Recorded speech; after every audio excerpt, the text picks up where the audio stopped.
Hey you guys, it's Tootie. Welcome back to my channel. So today I'm going to be doing gel polish. I'm going to show you guys how I do gel polish on natural nails.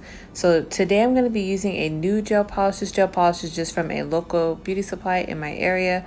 So first thing I'm going to do when I do my gel polish is prep my nails. So the way I prep nails for gel polish is the same way I prep my nails for an acrylic enhancement or gel enhancement or any kind of nail enhancements that I would do. I treat gel polish the same way.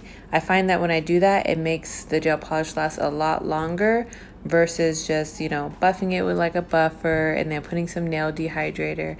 I like to go full in nail prep when I do gel polish as well.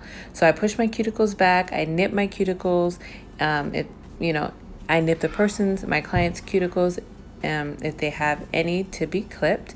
I also use a sand band to rough up or buff the nail. The sand band that I'm using is a fine sand band. I don't use anything more than fine.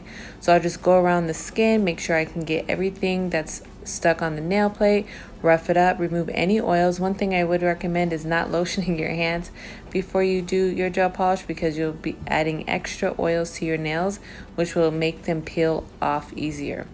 So I'm taking my fine sand band, going around and just cleaning it up. After you do this, you will have to dust off your nails and also wipe them with a lint-free wipe with either alcohol or acetone.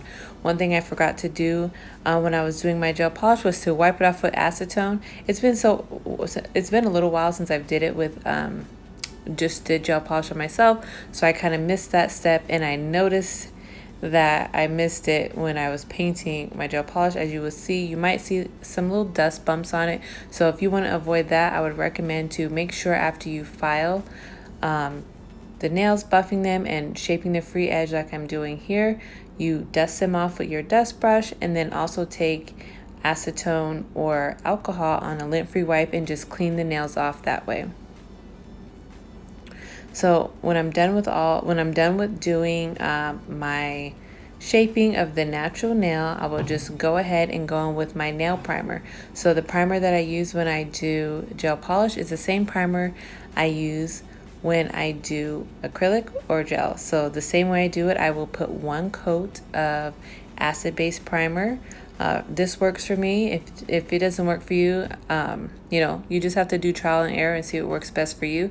But for me, it works when I do one coat of acid-based primer and then I'll do 2 coats of acid-free primer. I do not use any nail dehydrators at all because I just don't find that they do much of anything in my case. So I'll use my acid-based primer as like a nail dehydrator type thing. And I'll go in with my 2 coats of Protein Bond. I do this with acrylic, I do this with gel, and I do this with gel polish. I will cure it in the lamp for about 10 seconds. And then after that, I'm ready to go in with my base coat. So I'll go in with my base coat and do a nice thin layer on all the nails, making sure not to touch the skin or like the sidewalls. Just avoiding those so you don't have any reason for your client or yourself to pick at it or try to peel it up, because we know that gel polish peels off really easy, so we want to avoid that as much as possible. So basically I'm going to be putting on my base coat. I will cure my base coat for 60 seconds and then I will go in with my color.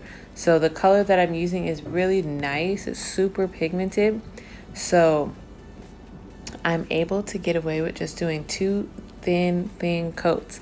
Especially when you're doing on natural nails, you don't want it too thick because it'll make it easier to peel off. You want them nice and thin. So when you're doing your gel polish, you just want to make sure, like I said before, you're not getting it on the skin.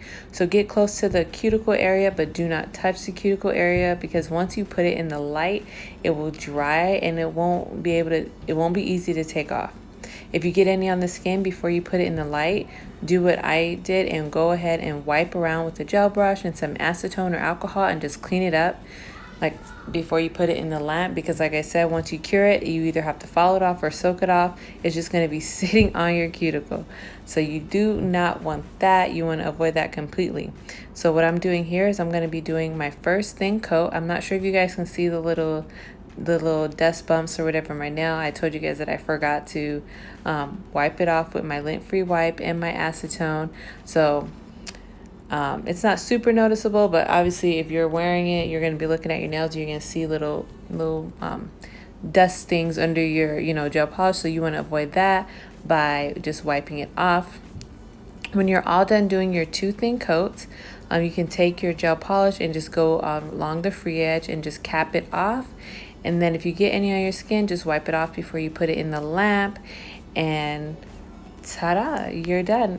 Gel polish is super quick and easy. I love doing gel polish manicures. Now I'm going to be going in with a no wipe top coat. This no wipe top coat is just the same brand as the gel polish that I use. I use this gel top coat for all gel polishes. I don't just use it for this particular brand. I really like it.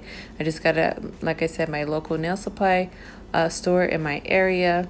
So I'm just going to go in with that and cure that for about 60 seconds. When you're done, you can choose to put lotion on or your cuticle oil, and that's basically it. I hope these tips that I use to do my gel polish manicures can be of some help to anyone out there. If they are, please let me know in the comments below. I hope you guys enjoyed this video, and I'll see you guys in my next one. Thank you guys so much for watching. Bye.